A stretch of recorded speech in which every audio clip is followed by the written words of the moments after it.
Baik, assalamualaikum warahmatullahi wabarakatuh.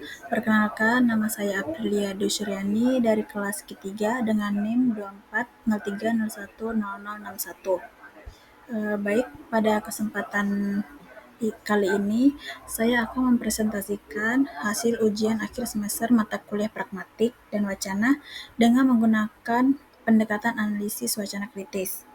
Wacana yang saya pilih untuk dianalisis adalah berita berjudul MBG Watch segel gedung BGN mendesak MBG dihentikan. Itu yang dipublikasikan oleh Tempo.co pada tanggal 10 Juni 2026. Lalu jenis teksnya yaitu berita daring. Lalu topik utamanya yaitu aksi demonstrasi Koalisi Masyarakat Sipil MBG Watch yang menyegel gedung Badan Gizi Nasional di Jakarta Pusat. Menuntut moratorium, audit total, dan evaluasi menyeluruh terhadap program makan bergizi gratis, menyusul kasus korupsi yang menjerat mantan pimpinan BGN. Yang pertama yaitu ada analisis ideologi. Yang pertama, nilai atau pandangan apa yang ingin dibangun oleh teks. Teks ini membangun pandangan bahwa persoalan MBG bersifat struktural atau sistemik, bukan sekedar persoalan personal pejabat. Ini terlihat dari penekanan berulang pada kata tata kelola, sistemik, dan perombakan total. Bukan sekedar pergantian orang, teks ini secara implisit mendukung narasi akuntabilitas publik dan transparansi anggaran negara, sejalan dengan nilai jurnalisme watchdog yang biasa dianut media seperti Tempo. Teks ini juga membangun nilai bahwa kritik terhadap program pemerintah adalah hal yang legitimate dan layak diberitakan sebagai berita utama, bukan dipinggirkan sebagai gangguan terhadap kebijakan negara.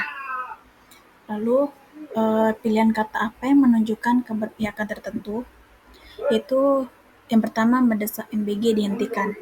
Kata mendesak memberi nuansa urgensi dan menempatkan suara koalisi sebagai pihak yang aktif menuntut, sementara pemerintah atau bagian diposisikan sebagai pihak yang pasif. Yang kedua yaitu perburuan rente. Istilah teknis ekonomi mengonotasikan korupsi terstruktur. Dikutip langsung dari narasumber koalisi, sehingga framing korupsi struktural ini ikut menjadi framing teks. Yang terakhir, diciduk kejaksaan. Ini pilihan kata informatif negatif untuk menggambarkan penangkapan mantan pejabat BGN. Ini memperkuat citra bersalah pada pihak yang ditangkap dibanding istilah netral seperti ditahan atau diperiksa. Sebaliknya, respon pihak BGN digambarkan dengan kalimat pasif minim. Tempo sudah mencoba menghubungi kepala BGN, namun dia belum merespon. Frasa ini menonjolkan ketidakhadiran atau diam pihak berkuasa yang dalam wacana berita biasanya membangun kesan defensif atau lambat tanggap. Lalu, apakah terdapat asumsi atau prasangka tertentu dalam teks? Teks berasumsi bahwa pergantian pimpinan BGN tidak akan menyelesaikan masalah. Asumsi ini diperkuat lewat kutipan panjang dari narasumber koalisi atau penggantian wajah pimpinan BGN tidak mengartikan bahwa MBG hari ini berubah secara sistemik yang ditempatkan sebagai penutup argumen, sehingga secara naratif menjadi semacam kata akhir yang tidak diimbangi pernyataan balasan dari BGN. Teks juga berasumsi bahwa pembaca sudah familiar dengan konteks kasus korupsi MBG sebelumnya, sehingga penjelasan latar belakang disampaikan secara ringkas, bukan rinci. Ini mengasumsikan teks ditujukan untuk pembaca yang sudah mengikuti isu ini. Lalu analisis relasi kekuasaan. Yang pertama, siapa saja aktor yang dominan dalam teks? Aktor yang paling dominan secara kuantitas kutipan adalah MBG Watch, diwakili Agus Sarwono dan Galau Galau D. Muhammad. Pernyataan mereka dikutip paling panjang dan paling sering menempati porsi terbesar dari isi berita. Secara struktural formal, Presiden Prabowo Subianto dan Kepala Bagian Nanik S.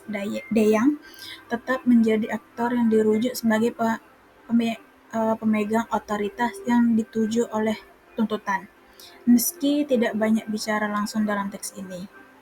Lalu yang kedua, siapa yang diberi ruang berbicara? Yang pertama, koalisi MBG Watch, yaitu LSM atau Masyarakat Sipil Transparensi Internasional Indonesia, Selios, LBH Jakarta, dan lain-lain, diberi ruang paling luas, kutipan langsung, nama jelas, jabatan, bahkan analisis teknis. Yang kedua, Kejaksaan Agung diberi ruang singkat untuk menjelaskan status hukum tersangka. Lalu, siapa yang tidak diberi ruang berbicara? Yang pertama ada Kepala BGN Nanik SD yang secara eksplisit disebut belum respon.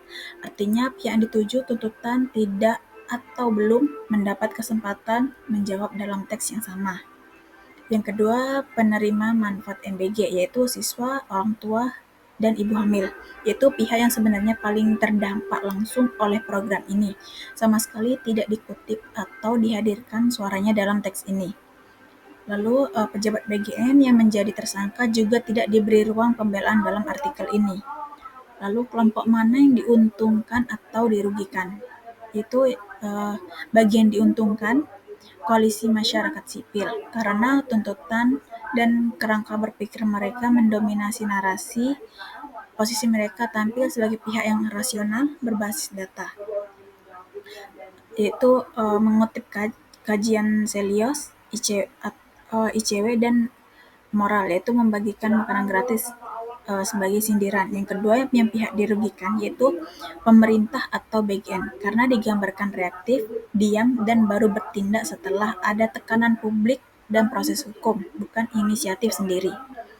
Lalu di luar pertarungan wacana, yaitu penerima manfaat program, yaitu anak-anak sekolah dan ibu hamil, meski mereka lah pihak yang paling terdampak isu keracunan, suara mereka absen sepenuhnya dari konflik kekuasaan yang diberitakan. Lalu pendapat pribadi yang pertama itu, apakah teks tersebut objektif? Teks ini secara teknis menyajikan fakta peristiwa, yaitu waktu, lokasi, tuntutan, kutipan secara akurat, namun dari sisi keberimbangan suara, teks ini berat sebelah ke arah koalisi masyarakat sipil.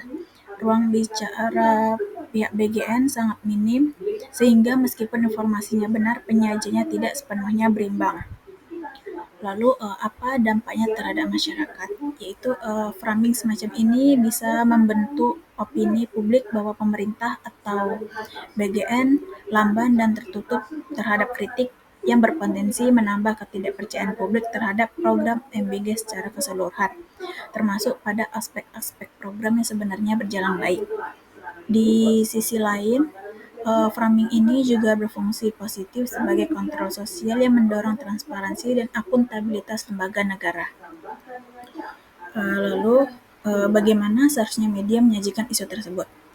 Idealnya, media memberi ruang yang proporsional bagi semua pihak yang terdampak atau terkait, termasuk pernyataan resmi BGN atau pemerintah, serta menghadirkan suara penerima manfaat program sebagai pihak yang paling terdampak langsung, bukan hanya elit kebijakan dan elit advokasi.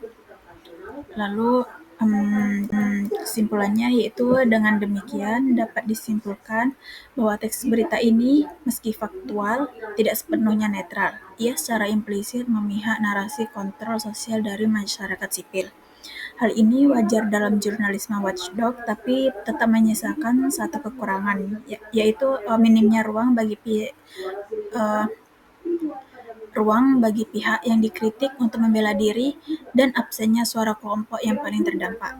Idealnya, media massa menjadikan isu sensitif seperti ini secara lebih berimbang agar masyarakat bisa menilai persoalan dari berbagai sudut, bukan hanya dari satu sisi yang paling vokal.